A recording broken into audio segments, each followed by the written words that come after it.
ماوەی چەند ڕۆژێکە بە بەشداری بەشێکی بەرچاو لە هێز و لایەنە سیاسیەکانی سووریا دیداری ڕاوێژکاری لایەنەکان لە شاری قامیشلۆی ڕۆژاوای کوردستان دەستی پێ کردووە. ئێمە بۆی بزانین کە ئامانجی سەرەکی کۆبوونەوەکە چی بووە، هەروەها زۆرینەی لایەنەکان لەسەر چی ڕێکەوتون و چ بڕیارێک دراوە لەو کۆبوونەوەانەدا. دەچینە لای میوانەکەمان جاندا محەممەد نوێنەری ئەنجومەنی سووریای دیموکرات لە لیژنەی ئامادەکاری و هەماهەنگی کە ڕاستەوخۆ لە ڕێگەی سکایپەوە لە ڕۆژئاواوە لەگەڵمانە. خات و جاندا سڵاوت لێبێت و بەیانی باش بێت. دەمەوێت سەرەتا لە زاری خۆتە بزانم کە ئامانجی سەرەکی کۆبوونەوەکە چی بووە.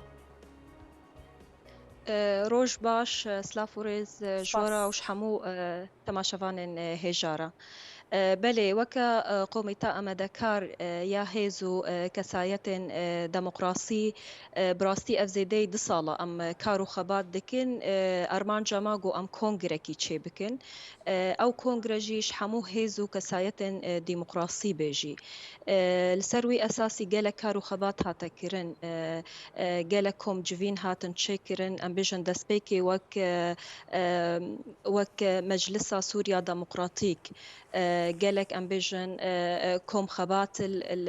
hindir çêkirin, yani li Eyn Îsa hatin çêkirin, li Kobanê hatin çêkirin, gelek kesayetên ji Sûrî tevlî va komxebata bû. Ev destpêkê sala 2018 de hate çêkirin. Piştî wê demekê jî me dît ev kara têrê nake ji ber wilo jî me berê xwe da dewletên Ewropî û gelek em bêjin hevdîtên gelek komxebat kesayetên Sûrî re bi hêzên Sûrî re yê gulwa dewleta dronên hatin çêkirin, yani li Almanya hate çêkirin, li Swêdê, li Nemsa, li Belçîka, li Ferensa 6 komxebat hatin çêkirin. Di komxebata dawî de ya Golbroxlê hata çêkirin, li wê dê qomîta amedekar hata hilbijartin û derxistin. وی قومیتا ئەمەدەکار جی ئیدا دەست بکاری خۆ کرد لێ هەنێک زەحمەتی هەبوون، یعنی وەک ڕەوشا کۆرۆنا یاگۆ ئیدا تەسیر لەسەر جوینێ فیزیکی کرد. قومیتا ئەمەدەکار کاری خۆ برەنگێکی ئەم بێژن سەر ئۆنلاینێ بەردەوام کرد. دەما داوی دەژی سێ جوین، یعنی ساڵا ئەم بێژن 2021 حتا نیڤێ ساڵا 2022 سێ ئەم بێژن کۆمخەباتên şêwrê li Swêdê li Stockholmê hatin çêkirin. Birastî di wa komxebata de jî yani her dibû em karin bêjin kesên got tevlî wa komxebata dibûn her dibûn zêde dibûn û em jî mijarên gelekî giring di wa komxebata de hatine nîqaşkirin. Birastî we qomîta amedekar me dixwest got kesên li ji Sûrî jî ji hindirê Sûrî ئەم و ببنەوە کۆمخەباتە ژی لێ gelek زەحمەتên em bêjin ji bo milê seferê yani derketin ji ber wilo jî me komxebatên me li hindirê Sûrî çêkirin, yani me li Reqayê çêkir, berî wê me li Helebê çêkir ya dawî jî li Qamişlo bû. Zêdey em karin bêjin heştê kesî heta vê komxebatê hazir bû û ji hemû deverên Sûrî. Birastî belkî carên yekemînin komxebat vî rengî çê dibin got bolqas hijmar yan bolqas qebûlkirin îda kesên ji Swêda, ji Şamê, ji Sahel, em bêjin ji Helebê derbasî va civîna dibin. û gelek mijarên giring hatine nîqaşkirin wek em bêjin mesela îda çareseriya Sûrî gelo divê çi rengî bê. Yani gelek kesa got em rejîmê qebûl dikin got em diyalogê pê re çê bikin kes nêdîn hebûn digotin em rejîmê ticarî em qebûl nakin.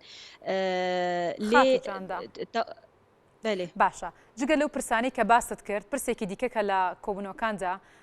باس کراوە ئەوەندەی ئاگادارم باسی لامەرکەزی کراوە بۆ حکوومەتی داهاتووی سووریا تا چەند گرنگە لامەرکەزی بۆ حکوومەتی داهاتووی سووریا بێتە ئاراوە بە تایبەت بۆ ئەم دۆخەی کە ئێستا سووریای تێدایە و هەروەها لە داهاتووشدا ڕەنگە پێیدا تێپەڕ ببێت.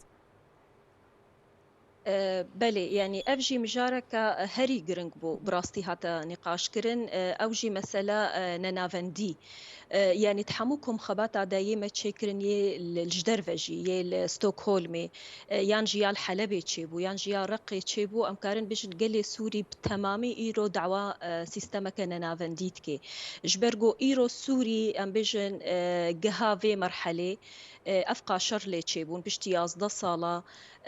أوجي يعني أنجاما سيستمك نافندية جو بر ام بيجن خرابي بخوراني جبو قال سوري ايروجي قال سوري حموب تمامي في نافنديه ايدا خوازن لي قالوا افنا نافندي وي بتشرنجي به يعني بهناك ام بيجن طرح كريان خوستك هناك هبو جو افنا نافندي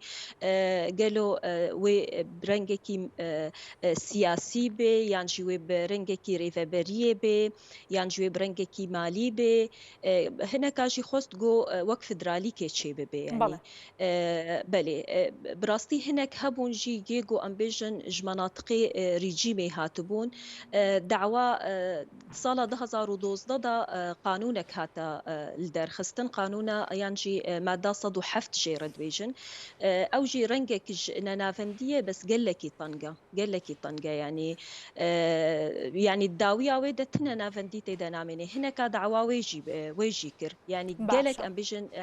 يعني سوري حتى انها نقاش تكن يعني هركز دعوة سيستمانا نافنديتكي لشكلي وي تشلوبي وي بتشرنجي بي افجي هي نقاشية يعني هي لفكرن لسر تشاوا يعني وي بتشرنجي بي هي لفكرن لسر نهاتيا كرن باشا بس لو كركا زۆرێک لەلایەنەکانی ڕۆژئاوا هەروەها ئەوانی سووریاش لەگەڵەوەدان کە حکوومەتی داهاتووی سووریا لا مرکزی بێت هەموو دەسەڵات و بڕیارەکان لە دیمەشق کۆ بکرێتەوە یاخۆت با بڵێن لێوەدا سنووردار بکرێت گرنگی ئەم بابەتە لە چیدایە؟ يعني وقت ما قلتي سيستما قول سوري هيا سيستمك نافندية هركس في سيستم إذا قبول ناكي يعني أف سيستم نافندي هر تشتب خوفا جريدايا يعني دملي برياري سياسي دا إيرو دما واليك أم بيجن الجزيرة وري تعيين كرن أو برياراوي إيرو يعني برياراوي الشامية أم بيجن مناطق جزيرة مناطق دير مناطق رقة يجو أم بيجن زيدي سري صدي زيدي تشل جغرافياوي تمثيل دكن وهروها أم بيجن إيرو جهن هرين زنجير إيرو الفرا يعني دملي نفطيدا دملي أمبيجن آفيدا دملي دهرملي دجي لي أو تمي تصنيفا ويقو أف يانجي جهن باشكتينا يعني جير بجن المناطق النائية يعني أفجيش خرابيا نباش يقو سيستما نافندي بقرآني يعني تمي أمبيجن خير وبيرن قول فادا فرات يعني دفيبون هرن مركزها الشامي أو تحكمي بهردري وريكرن ليه بلي يعني جبر ولو أجي إيرو قال سوري جرينجيا في مسألة بينن إيدا في وري شارة سركرن ونظاما يعني ريجيما قول شامي دروني براستيجي حتى انها تقبل كرن يعني ناي أمبيجن ديالوجي قبولناكي شارة سرية قبولناكي حتى فا أمبيجن طرحاجي جملي خوفا ناي قبول باشا خاتو جاندا ئەم پرسەی کە باس کراوە لە کۆبوونەوەکاندا توانراوە بکرێت بە پێشنیارێک و ئاڕاستی حکوومەت بکرێت و ئەگەر ئاراستەکراوە حکوومەت تا چەند لەگەڵ ئەم پرسەدای و تا چەند دەیەوێت کە ئەم لە مەرکەزیە جێبەجێ بکرێت؟ کارێ دووبارە بکەی بەس ئەم پێشنیاری کە کردوتانە ئەم بابەتەی کە لە کۆبوونەوەکەدا باس کراوە بابەتی ناناوەندی وەکو خۆتان پێی دەڵێن یاخود لە مەرکەزیەت کە بۆ حکوومەتی داهاتووی سووریا ئەوە باشترە و دەخوازرێت کە ئەو سیستما خود با بڵێن حکوومەتی داهاتووی سووریا لەسەر سیستمی لا مەرکەزی بێت و هەموو دەسەڵاتەکان لە دیمەشقدا جێگیر بکرێت. لەگەڵەوەدا ئەم پێشنیارەتان ئاڕاستی حکوومەت کردووە بۆی بزانن بۆچوونی حکوومەت لەسەر ئەم پرسە چییە؟ حکوومەت تا چەند لەگەڵ ئەم پرسەدای حکوومەتی سووریا؟